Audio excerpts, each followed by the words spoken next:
Hello guys, I'm back with another video. Today we're going to talk about A Clash of Kings. Where is that book? It's right here. I have a lot of questions for you guys. Fucking everything's all over the place. Sorry guys. A Clash of Kings. Yay. But I have a few questions for you guys. Like, I've read the whole book. Literally the whole book, and there's going to be some spoilers, so don't watch the don't listen to the story because I'm gonna spoil it.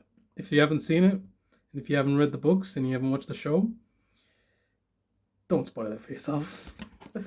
But so A Clash of Kings, like I've read this book so many. I've listened to this book on the audiobook so many times, and I've read like halfway. But the most compelling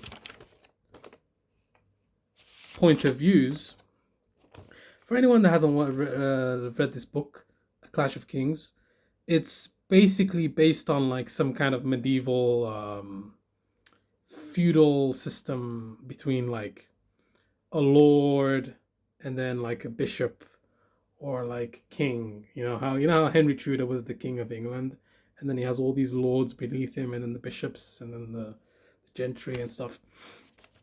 So this book is kind of like, it's in the name, like it's a clash of kings.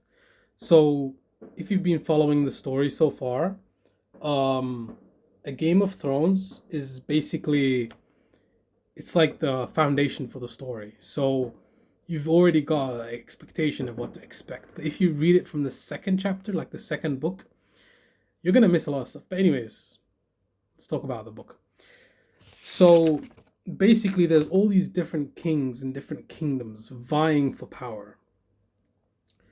After King Robert Baratheon, who was the last king after the Targaryens got, they got ousted and usurped.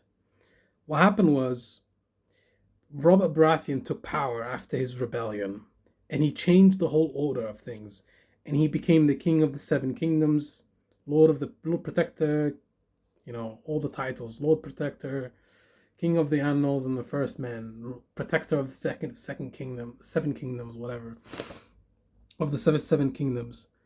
And then what happened was he rebelled because there was basically, he was supposed to marry Lyanna Stark, who's Eddard Stark's sister. And then what happened was there was Rhaegar the Targaryen who stole Lyanna Stark away from Robert Baratheon. And then there was a war. The Aryans, the Vale of Arryn, which is in the north next to like the Starks. The Vale of Arryn, that's an ancient house that's like somewhere like in the east of the map, Westeros. And then there's Eddard Stark, who's the Lord of Winterfell. And then there's the Riverlands, which are the closest to King's Landing. You can see it on this map right here. I'll show you guys. So basically, this is the map. So the north is here, and the south is here. So you see the Vale of Arryn right here, and then the Vale of Arryn, they rebelled against the crown, which is the Targaryens, and they were somewhere near King's Landing, which is over here. So three of the major houses, the Aryans, the Northerners, and then the Riverlands, which is right next to Riverrun over here. So basically all of those three kingdoms, they all rebelled against the Targaryens, which is the Mad King.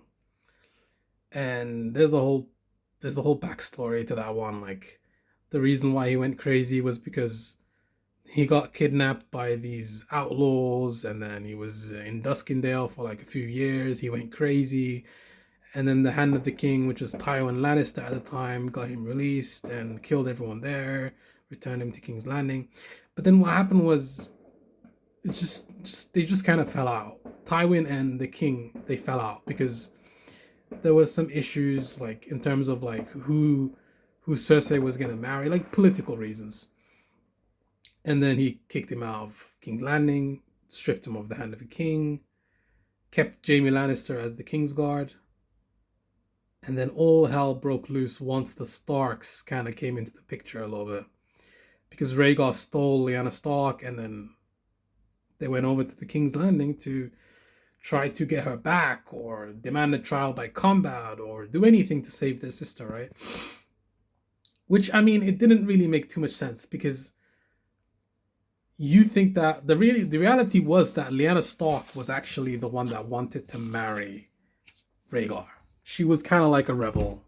She didn't marry the Baratheon that she was supposed to marry. And then there was this massive war. Well, what started the war was that the Mad King is so crazy. He asked Jon Arryn. I've shown you guys the Vale of Arryn on the map, right?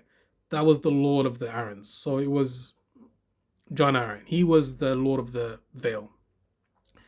And then he gets summoned to King's Landing with a raven, and they send like a letter, and they say, "Hey, you guys need to bring me Ned Stark and Robert Baratheon's head." He refused, called his banners, and they went to war. So now there's 3 kingdoms in open rebellion: Riverrun, the Vale of Arryn, and the North.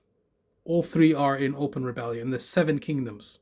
5 plus 2. I'm holding my hand with the camera.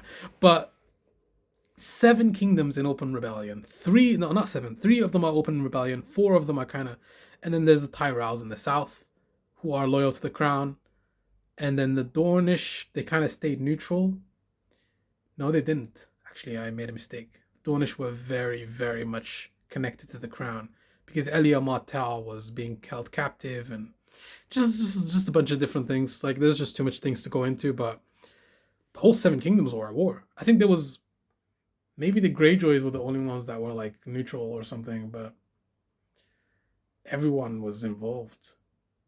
Literally everyone. Dornish, Tyrell, Lannister. Lannisters were a bit neutral, actually, now that I think about it. Tywin Lannister was just sitting in Casterly Lock, waiting for the victor to win the war and see what would happen. That's kind of how Lannisters are, though. Like, they just sit and wait and see, like, how the conflict is going to play out, and then they just pick the winner, you know? It's like the phrase of the Twin Towers of House Frey. Like, they're very opportunistic, and they will not think twice before cutting your throat if it meant moving up the ladder. The Freys are very opportunistic. They'll do anything for more power. The Lannisters are very... How do you say? They're very cunning, and they have a lot of power, and a lot of gold, and a lot of money. And the Tyrells are very patient. And then the Starks are very hot-tempered and rash. You know what I mean? And the Vale of Arryn, I don't know. I don't really know too much about them. Like, in the books, they don't really touch too much on Lysa Arryn. Except that she fucking poisoned Jon Arryn, and she started the War of the Five Kings. Unofficially. Littlefinger was, like, kind of manipulating her and stuff. Which is interesting. But anyways, I was talking about the Clash of Kings. So after Eddard Stark gets executed in the first book, what happens is there's a war. And the North is an open rebellion. Riverrun is an open rebellion. And Catelyn Stark, you know what started that war was that Catelyn Stark kidnapped Tyrion Lannister in the first book. So this is kind of like a continuation from there. And then there's like different POVs that are like super interesting. My favorite POV is probably Jon Snow, who's like... So basically Jon Snow is like the